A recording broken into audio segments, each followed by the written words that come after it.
Kita ke informasi lain, Saudara. Hingga Selasa siang, Mahkamah Konstitusi belum menerima permohonan gugatan sengketa Pilkada Jakarta dari pasangan calon nomor urut 1, RK Suswono.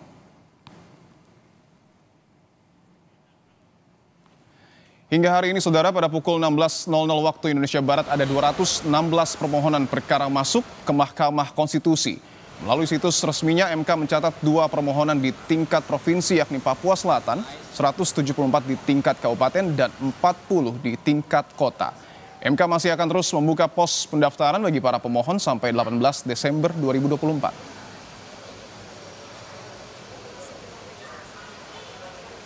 Ketua, kami mundur dari sidang. Terima kasih. Ya, terima kasih Bang. Silahkan, diserahkan dulu nanti. Ya. Ketua Tim Pemenangan Ridwan Kamil Suswono, Ahmad Riza Patria, memastikan pihaknya akan mengajukan gugatan ke Mahkamah Konstitusi. Riza menilai rendahnya partisipasi pemilih sebagai salah satu masalah krusial yang mempengaruhi hasil rekapitulasi suara pemilihan gubernur dan wakil gubernur DKI Jakarta. KPU DKI Jakarta telah menetapkan hasil rekapitulasi Pilgub Jakarta. Pasangan nomor urut 3, Pramono Rano, unggul dari 2 rivalnya dengan perolehan suara terbanyak yakni 2.183.239 suara atau sekitar 50,07%. Ternyata di antaranya masalahnya adalah banyak sekali warga Jakarta yang tidak mendapatkan undangan ya, untuk memilih atau formulir C6. Inilah yang menyebabkan kami dari pihak pasangan Ridho akan mengajukan permohonan gugatan ke Mahkamah Konstitusi terkait beberapa masalah. Di antaranya adalah masalah rendahnya partisipasi pemilih. Terkait rencana gugatan tim Ridho ke Mahkamah Konstitusi, Ketua KPU DKI Jakarta Wahyu Dinata menyebut pihaknya menghormati tiap upaya hukum pasangan calon untuk mencari keadilan. Namun KPU Jakarta mengaku telah bekerja maksimal sesuai prosedur. Pihaknya pun telah bersiap untuk menghadapi gugatan terhadap penetapan hasil pilkada. Menghormati ya upaya hukum apapun yang dilakukan oleh pasangan calon tertentu ya dalam rangka mencari keadilan ya. Yang pasti kami sudah bekerja secara prosedur yang ada dan kami meyakini hasil kerja-kerja kami dan mudah-mudahan apapun nanti yang menjadi gugatan kami akan mempersiapkannya secara maksimal. Saat penetapan rekapitulasi penghitungan perolehan suara Pilkada DKI Jakarta, saksi pasangan RK Suswono tidak menandatangani berita acara rekapitulasi serta meninggalkan ruangan atau walk out. Atas keberatannya, tim Paslon 1 akan mengajukan gugatan sengketa Pilkada 2024. Sementara itu, peserta pemilihan pilkada dapat mengajukan permohonan gugatan sengketa kepada Mahkamah Konstitusi paling lambat 3 hari kerja sejak KPU Provinsi mengumumkan penetapan perolehan suara hasil pemilihan. Tim Liputan, Kompas TV.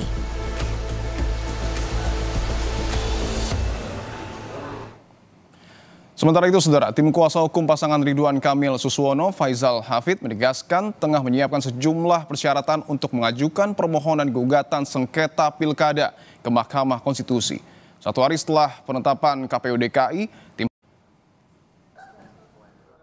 sudah berkonsultasi atas perintah dari Ketua Tim Sukses, Bapak Riza Patria. Kita sudah berkonsultasi, sudah mendapatkan informasi yang akurat, yang valid berkaitan dengan persiapan kita. Yang pasti KPU dan juga pihak terkait yaitu pemenang.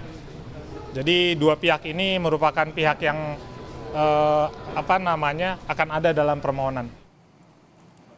Lalu kapan tim RK Suswono akan mengajukan gugatan ke MK? Kita tanyakan langsung kepada jurnalis Kompas TV Valentina Sitorus. Valen, selamat petang. Kapan tepatnya tim RK Suswono akan mengajukan gugatan sengketa pilkada ke MK? Dan apa saja klausul yang akan dimasukkan dalam materi gugatan? Iya, selamat petang.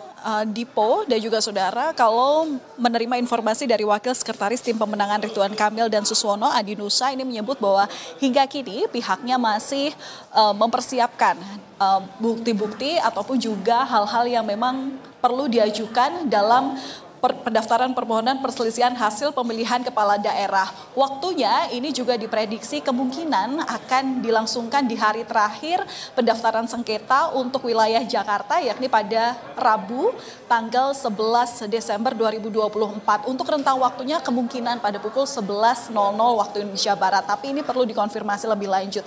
Katanya hari ini sekali lagi pihaknya masih mempersiapkan dalil-dalil apa saja yang perlu diajukan, termasuk juga bukti-buktinya, karena pada dasarnya sudah 97% bukti-bukti tersebut disusun, sehingga untuk teman-teman media ini diharapkan untuk menunggu saja untuk pengajuannya ke Mahkamah Konstitusi. Nah, sebenarnya untuk dalil permohonan ataupun juga sengketa yang nantinya akan diajukan oleh tim Ridwan Kamil Suswono ini memang tergolong perihal administrasi untuk yang diajukan terhadap termohon KPU Jakarta, yang mana kita ketahui bersama bahwa pihaknya ini sempat menemukan banyaknya masyarakat yang tidak menerima undangan untuk pemungutan suara atau tidak menerimanya formulir C6 dari pihak penyelenggara pemilu. Data yang dikumpulkan oleh tim pemenangan itu setidaknya ada 24 formulir C6 yang tidak tersebar di wilayah Jakarta Pusat. Kemudian untuk Jakarta Barat ini sebanyak 14 kasus, Jakarta Utara ada 40 kasus, Jakarta Timur 80 kasus, dan Jakarta Selatan ada 9 kasus. Kemudian selain hal ini juga pihak pemenangan tim Ridho ini menilai ada DPK yang tidak sesuai dengan TPS-nya. Kemudian ada dugaan pencoblosan lebih dari 1 kali, serta pemilih tidak sesuai TPS hingga tidak terdaftar dalam daftar pemilih tetap. Selain ditujukan sengketa ini kepada pihak KPU Jakarta, ini juga ditujukan kepada pihak pemenang yang ditetapkan oleh KPU Jakarta, yakni pihak pasangan calon nomor urut 3 Pramono dan Rano Karno begitu ya. Hanya saja memang apa yang dituntut ini masih belum tahu perkaranya, karena kalau melihat daripada proses yang sebenarnya nanti berlangsung di MK itu nanti juga tentu akan ditentukan dari proses apabila permohonan sengketa ini sudah masuk ke Mahkamah Konstitusi, kemudian nanti akan diregistrasi terlebih dahulu dan kemudian baru para hakim akan menggelar perkara dari masing-masing panel dan baru ditetapkan tanggal sidangnya. Nah, sidang pertama inilah yang ditunggu oleh publik, Dipo dan juga saudara, karena sidang pemeriksaan pendahuluan ini baru akan dilaksanakan pada awal Januari 2025. Kita harus tahu bahwa sidang pendahuluan ini digunakan untuk memeriksa kelengkapan serta kejelasan materi permohonan dan mengesahkan alat bukti. Nah, apakah permohonan ataupun dalil perkara daripada pasangan Ridwan Kamil Suswono ini sesuai dengan hal yang ditujukan kepada KMK? Apakah ini juga kemudian dapat mengubah dari hasil penetapan calon atau penetapan pemenang Pilkada Jakarta 2024? Tentu kita harus mengikuti tahapan sampai nanti sidang pembuktian ini dilaksanakan di Mahkamah Konstitusi Republik Indonesia. Nah, sementara ini Dipo dan juga saudara, hingga pukul 16.02 waktu Indonesia Barat untuk daftar permohonan perkara Pilkada serentak tahun 2024 setidaknya sudah ada 216 yang diterima oleh Mahkamah Konstitusi, di mana untuk pemilihan tingkat gubernur ini baru ada 2 yang terdapat dari provinsi Papua Selatan. Kemudian kalau untuk tingkat bupati ada 174 dan wali kota ada 40.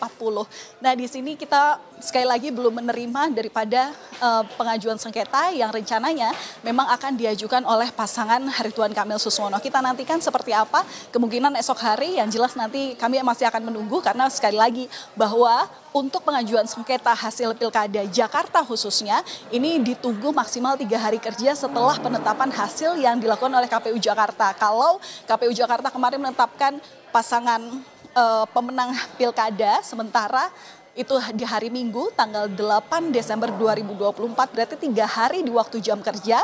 Nantinya Mahkamah Konstitusi RI bisa menerima dugaan ataupun pelaporan hasil sengketa Pilkada Jakarta itu maksimal di hari Rabu 11 Desember pada pukul 23.59 waktu Indonesia Barat. Dipo. Kita tunggu dinamika besok yang akan terjadi di Mahkamah Konstitusi. Terima kasih atas laporan Anda, Valentina Sitorus, langsung dari Gedung Mahkamah Konstitusi.